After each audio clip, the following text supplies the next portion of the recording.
جس منصب پہ آپ لوگ ہیں، آپ لوگوں سے توقعات بھی ہیں لوگوں کو، اور آپ لوگوں کے امن کے ضامن بھی ہیں، لیکن جس نازک حالت میں آپ کھڑے ہیں، آپ کے رویے بڑے اثر انداز ہوتے ہیں۔ جب ایک شخص آپ کے پاس آتا ہے، آپ کا اس کے لباس سے، اس کی وضاقتہ سے رویہ تبدیل ہوتا ہے، تو وہاں ہی انصاف کا خون ہونا شروع ہوتا ہے۔ اس لیے اپنے رویوں کو اپنے آنے والوں کے لیے جب آپ برابر رکھتے ہیں، تو وہ چاہے پھٹے پرانے کپڑوں میں ہو، چاہے وہ عالی نصب لباس میں ہو۔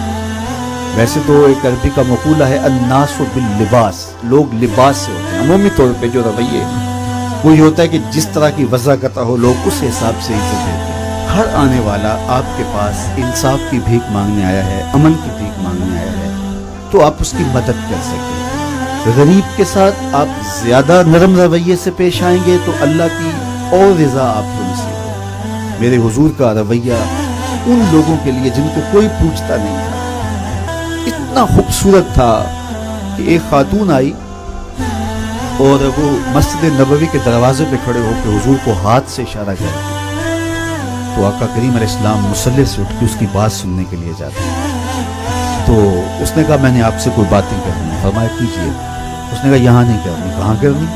مسجد نبوی سے باہر کھلی جگہ تھی۔ کہا آپ وہاں آ جائیں، میں وہاں آپ سے کوئی باتیں کرنی۔ عرب کی دھوپ، کڑکتا ہوا ماحول اور حضور کا نازک بدن، کار نبوت کی اہم ذمہ داریاں، اور اس عورت کا توازن عقلی بھی کچھ ٹھیک نہیں تھا، اور اس نے جو حضور سے باتیں چھیڑی تو پھر بات چھوڑنے کا نام نہیں لے رہی۔ اب گھنٹے لگ گئے، حضور سن رہے ہیں کان لگا کے۔ صحابہ کو بڑا غصہ آ رہا ہے کہ اس عورت کی بے مقصد سی باتیں اور حضور کا قیمتی وقت اور نازک بدن۔ خیر جب خود وہ اپنی باتیں مکمل کر کے جانے لگی تو غالباً حضرت عمر نے کہا حضور اس کا توازن عقلی ٹھیک نہیں ہے، اور لوگ اس کو دیکھ کے راستہ بدل لیتے ہیں، جس سے باتیں چھیڑتی ہے پھر جان نہیں چھوڑتی۔ آپ کا وقت قیمتی اور بدن نازک، اور کار نبوت کی اہم ذمہ داریاں، اور اتنی دیر اس نے آپ کو کھڑا کیے رکھا، آپ ایسی ویسی عورتوں کی باتیں کیوں سنتے ہیں؟ اس کی تو کوئی بات نہیں سنتا۔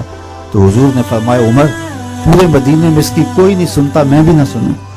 اور اس بڑھیا کو آواز دے کے کہا بڑھیا جب ٹکڑے زیادہ ہو جائیں جہاں مرضی کھڑا کر کے محمد کو اپنی باتیں سنا دیں۔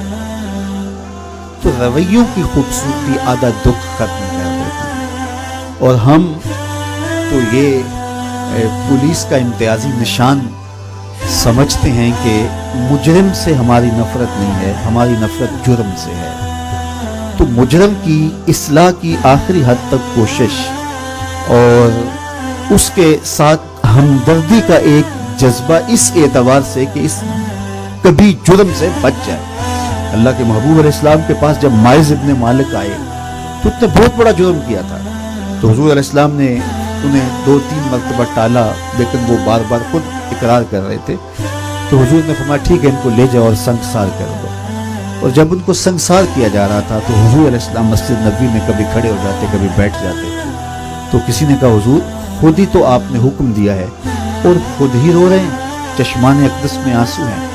تو میرے حضور نے فرمایا وہ میرا عدل ہے، یہ میری محبت ہے۔ مبتلا درد ہو کوئی عذر روتی ہے آنکھ، کس قدر ہم درد سارے جسم کی ہوتی ہے آنکھ۔ تو اس وطن کو، اس قوم کو، اس معاشرت کو سنوارنے کے لیے ہمیں ایک شفیق باپ کی طرح بننا پڑے گا، اور جب ناسور کاٹنا پڑے تو اس وقت ہمیں سختی بھی کرنا ہوگی، تاکہ ایسے شخص سے جس کا وجود اس قوم کے لیے، اس ملت کے لیے اور اس معاشرت کے لیے ضرر کا، نقصان کا سبب ہے، اس کے ضرر سے لوگوں کو بچایا جا سکے۔ لیکن اس شخص کی طرح جو نشتر مارتا ہے لیکن اس کا مقصد فاسد مادہ جات نکالنا ہے، نہ کہ مریض کے ساتھ ڈاکٹر کو کوئی دشمنی